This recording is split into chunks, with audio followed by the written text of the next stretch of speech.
What is good, sports fans? Well, NBA fans, you know who it is. It's me and Stephen Pope. Let's talk about the 2014 NBA playoffs that start today, Saturday, April 19th, 2014. So let's just start off with the Western Conference. I'm going to list the positions and the rankings, and I'm going to say who's going to win the series, who's going to want to move on to the conference semifinals, and then the finals. And then same thing with the Eastern Conference. So let's start off with the Western Conference. Number one is the San Antonio Spurs. Not a shocker. They've had 50-plus wins for, I believe, 15 straight seasons ever since Tim Duncan came into the league, which is extraordinarily amazing. Number two is the Oklahoma City Thunder, with Kevin Durant having an MVP season. Number three is the Los Angeles Clippers. Number four is the Houston Rockets. Number five is the Portland Trail Blazers. Number six is the Golden State Warriors. Number seven is the Memphis Grizzlies. And number eight are the Dallas Mavericks. Now, the Memphis Grizzlies and the Dallas Mavericks had a very decisive game. I believe it was a couple of nights ago, and ultimately Memphis won, which means they're not gonna get a. Well, they're probably alright. Anyway, but Memphis won. They had a decisive game, and they're seventh. And I'll go back to that topic in a second. But anyway, so let's talk about who's gonna win in the quarterfinals. So number one and number 8 seed San Antonio Spurs was the Dallas Mavericks. Yes, they have Dirk Nowitzki, Vince Carter, Monte Ellis. But we're talking about the San Antonio Spurs, who had 50-plus wins for 15 straight seasons. We're talking about Tony Parker, Manu Ginobili, Kawhi Leonard, Tim Duncan. You know, you see, Dallas. I say I give Dallas one win. And I say Spurs take it in 5. And if it's either going to be a sweep or they take them in 5, no more than one win. And if they do upset them, that will be ridiculous, but I doubt that. So I got the Spurs going on next. And then let's go down to the number 2 versus the number 7 seed, the Oklahoma City Thunder versus the Memphis Grizzlies.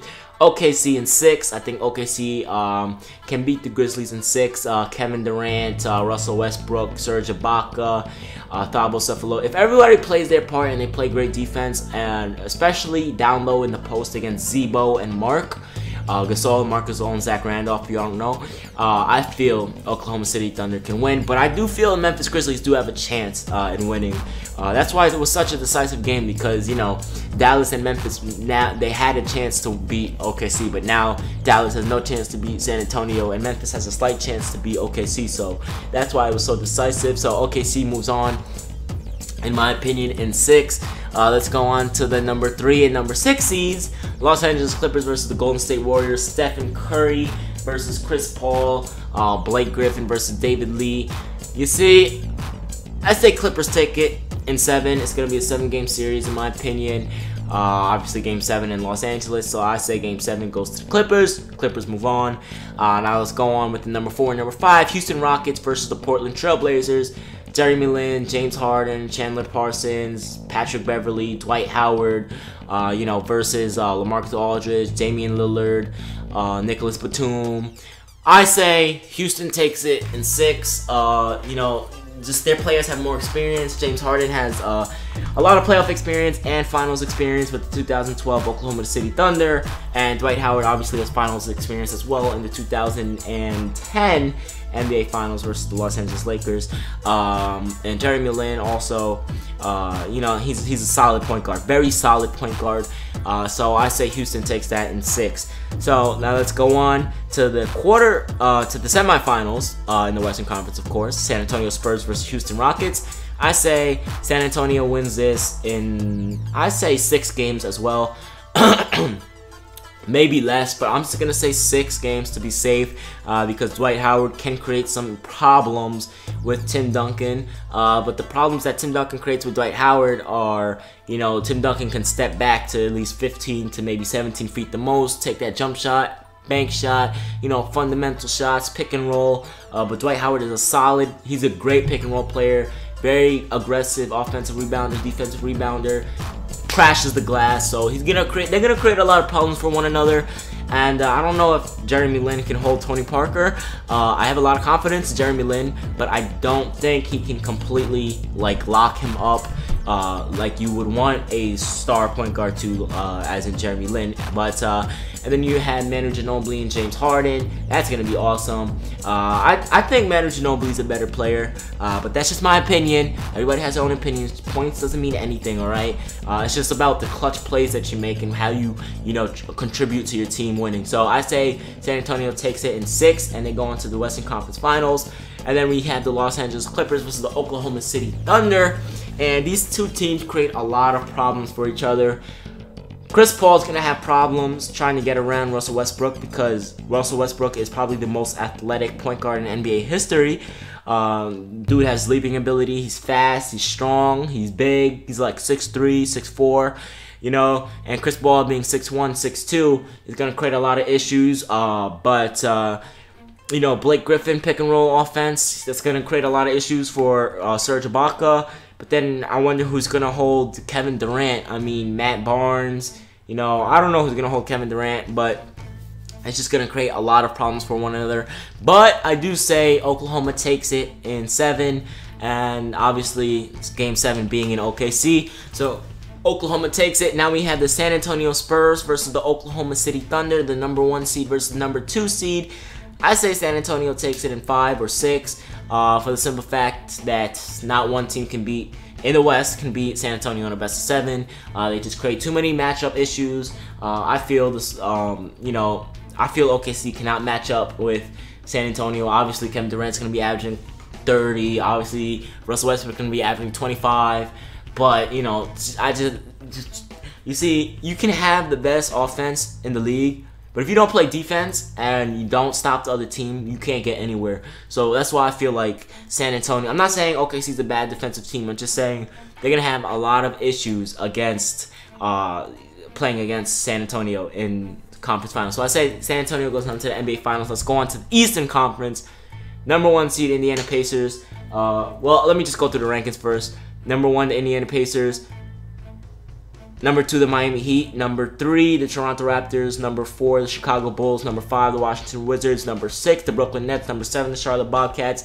And number 8, the Atlanta Hawks. This is what I don't get.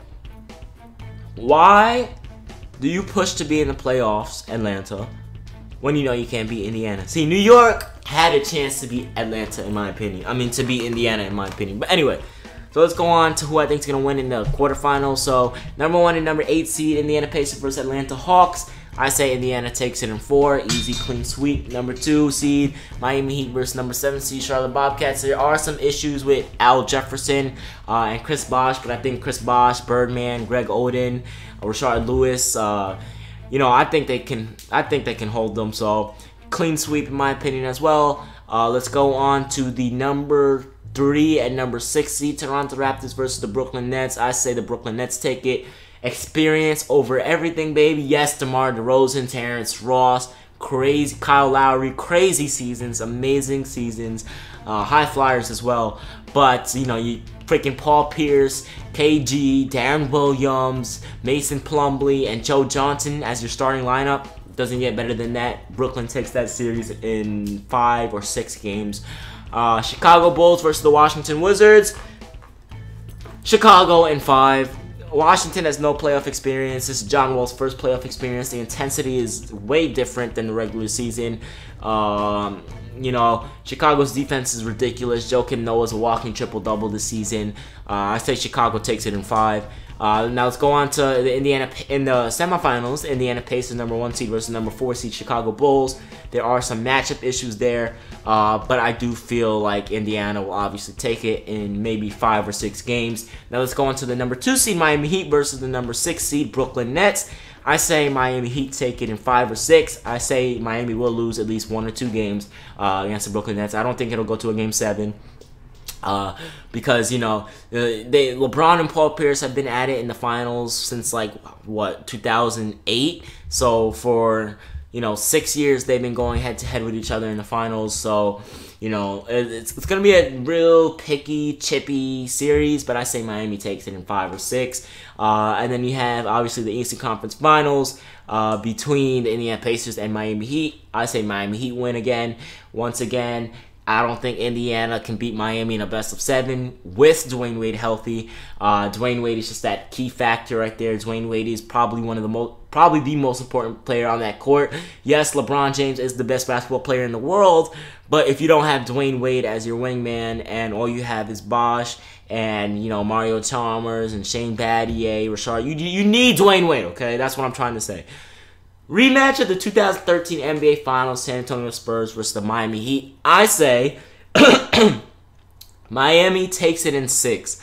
I say Miami's going to come back stronger and better than last year. Yes, they didn't have that great of a season this year. And yes, they did win last year in the NBA Finals, of course, 2 in a row.